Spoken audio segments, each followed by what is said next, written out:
In a 1789 letter, Benjamin Franklin wrote down that famous sentence, "In this world, nothing can be said to be certain except death and taxes." Most likely, he wrote that to emphasize the difficulty of avoiding the burden of taxes, but the other half of this sentence is also worth thinking about. Death is always promised. A day dies when the sun goes down. Spring dies when the petal of cherry blossom falls to the ground. A leaf dies when it withers and turns brown.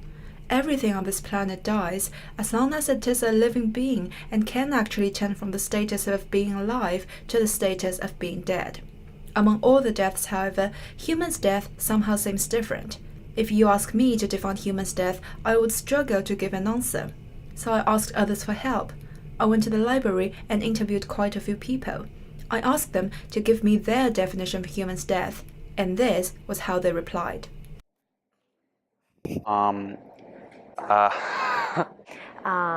Death for me probably means when everything sort of just stops. You stop breathing, your heart stops beating, everything just comes to a stillness. I would define death as the biological end of an organism's life. But I also define death as the soul leaving the body as well, because I do believe that there is a difference between humans dying and animals dying. I want to really value the legacy of it, rather than thinking only about the literal meaning of death itself. Then I asked them an additional question. What would you do to your body after you die? To me, the answer to this question also matters a lot, because it is a very concrete way of showing one's attitude towards a human's death. So on my ID, I'm an organ donor. So I'd like for my body to go to science, or at least some of my organs too. Ideally, I would want to donate all of my organs, because I feel like that's such a cool thing to do. It's just a cool feeling to be able to save someone. I guess when I die, I would like to be cremated. I feel like I would want to be cremated instead of being buried, just because I find the whole burial aspect of being in a casket kind of creepy. I guess if I was to die, I'd want my body to be buried. Maybe just being put in the ground. Like, I don't even know if I need like a coffin, you know? Just like, that seems natural and good. Natural and good.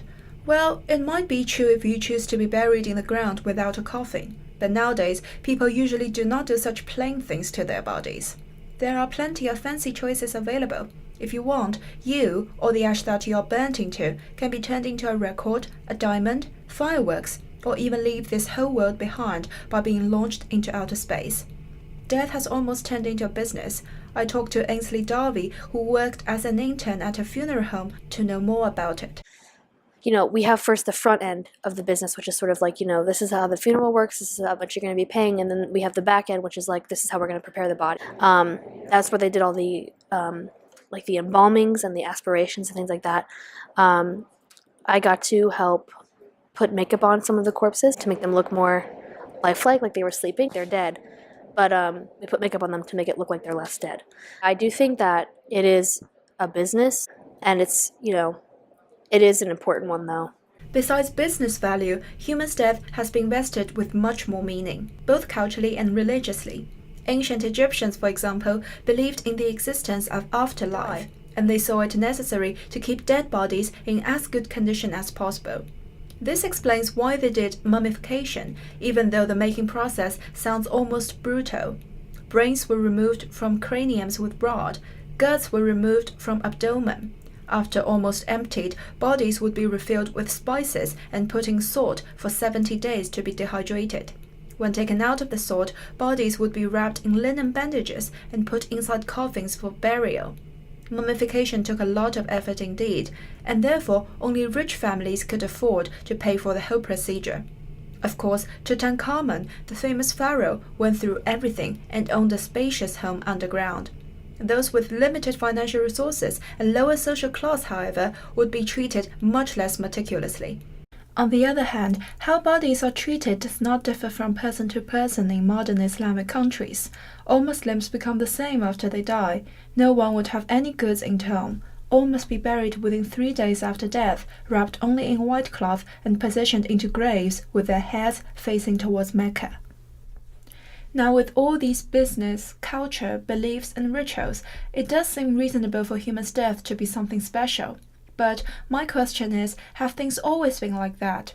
Is it true that humans' death has differed from other creatures' death since the very beginning? The answer is a big no. In fact, at the very beginning, rather than something that separates humans from nature, death was a way for humans to go back to nature. Please imagine what would happen to our bodies after we die if no one tries to do anything to them and they are just left out in the wild. Well, most possibly decomposition would take place. Because the immune system stops working, microbes spread through our bodies freely and bacteria soon begin to digest our guts. That is an inside-out process. On the opposite direction of outside-in, things are also happening. Dead bodies are specialized food source for various species. Blowflies detect the smell of decaying bodies and lay their eggs in open wounds. Larger animals, such as vultures, also descend upon dead bodies to take nutrients.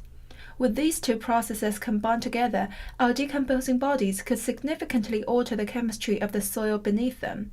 According to one estimate, every kilogram of dry body mass eventually releases 32 grams of nitrogen, 10 grams of phosphorus, and 4 grams of potassium.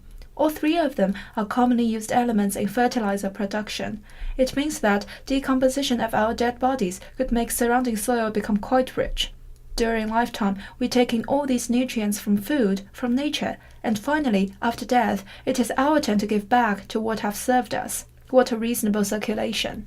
However, such circulation has been slowed down or even blocked now. Here is the thing. Being buried, or at least being put into a coffin and then buried, usually lowers body speed of decomposition, not to say being cremated and stored in a cinerary casket made of metal. It is almost fair to say that humans separate themselves from nature by having certain specific behavior and attitude towards death. Of course, I am not calling on everyone to walk into a forest and wait for death when they feel it's close. I am just saying that maybe, just maybe, humans' death is not as special as many people may think. After all, death is the nature of nature. Humans die and decompose. Everything else also dies and decomposes. But death is not the ultimate end. A day dies when the sun goes down, but the sun also rises. Spring dies when the petals of cherry blossom fall to the ground, but it would come back next year when the flowers fully bloom again.